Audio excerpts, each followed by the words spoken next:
ذکر والوں کو لازم پکڑے، وہ جو تمہاری نصیحت کرے۔ رسول اللہ صلی اللہ علیہ وسلم نے فرمایا المؤمن مرآۃ المؤمن، مومن جو ہوتا ہے وہ دوسرے مسلمان بھائی کا شیشہ ہوتا ہے، وہ اس کو اس کی خوبی بتاتا ہے، عیب بھی بتاتا ہے، یہ نہیں کہ اگر اس کے اندر ایک عیب ہے اس کو دوسرے کی طرف رہنمائی کر دیتا ہے۔ ہمارے ہاں اصل وجہ، اصل جو جڑ ہے کہ ہمارا معاشرہ خرابی کی طرف جا رہا ہے، ہمارے گھروں کے اندر اولاد بات نہیں مان رہی، وجہ کیا ہے کہ اس کا دوست ایسا ہے جو اپنے باپ کی بات کو نہیں مان رہا، بچہ وہاں سے وہی سیکھ کے آتا ہے۔ اس کا دوست ایسا ہے جو ایمان والا نہیں ہے، جو اس کو نصیحت نہیں کرتا بلکہ اس کو طرح طرح کے طریقے بتاتا ہے کہ کس طرح گھر سے بھاگتے ہیں، کس طرح والد کو جو ہے نا وہ ہم دھوکہ دے سکتے ہیں، کس طرح والد کے ساتھ جھوٹ بول سکتے ہیں، کس طرح ہم اپنے والدین کو دھوکہ دے سکتے ہیں، یہ باتیں سکھاتا ہے۔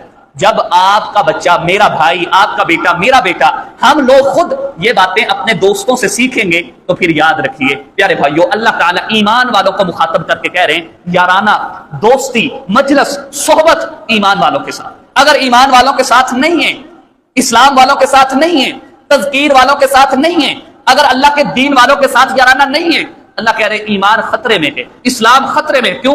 وہ تمہاری رہنمائی نہیں کرے۔ آپ دیکھیں قرآن مجید کی ابتدا اللہ تعالیٰ نے ایسی صورت سے کی ہے، سورہ فاتحہ، کہ جس کو ہر نماز میں، ہر رکعت میں پڑھنا لازم ہے۔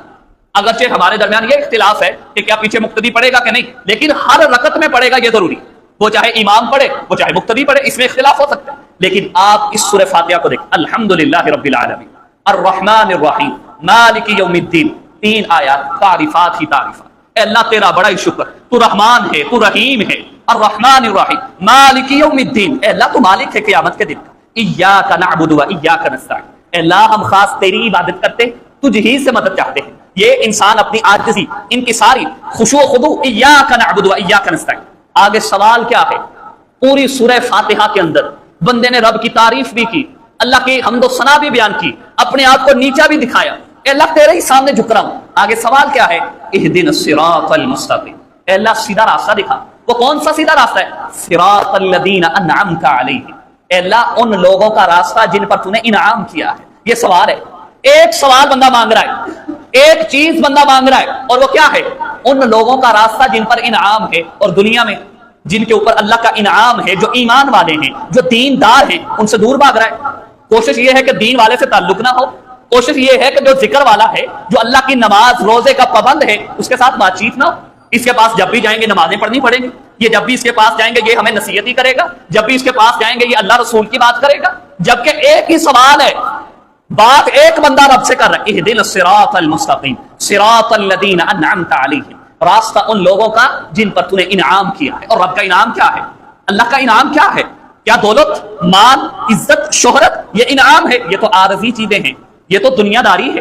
اس کا اللہ نے اس کے لیے بھی انسان کو پیدا کیا، لیکن کیا یہی مقصد ہے؟ نہیں۔ اللہ کے بندے کون ہیں جن کا اللہ کہہ رہے ہیں کہ ان کی صحبت ہونی چاہیے؟ انعام والے کون ہیں؟ رسول اللہ صلی اللہ علیہ وسلم ایک مرتبہ اپنے صحابی کے ساتھ موجود ہے، ایک صحابی پاس کھڑے ہوئے، ایک شخص گزرا، آپ صلی اللہ علیہ وسلم نے پوچھا آپ کا کیا خیال ہے اس شخص کے بارے میں؟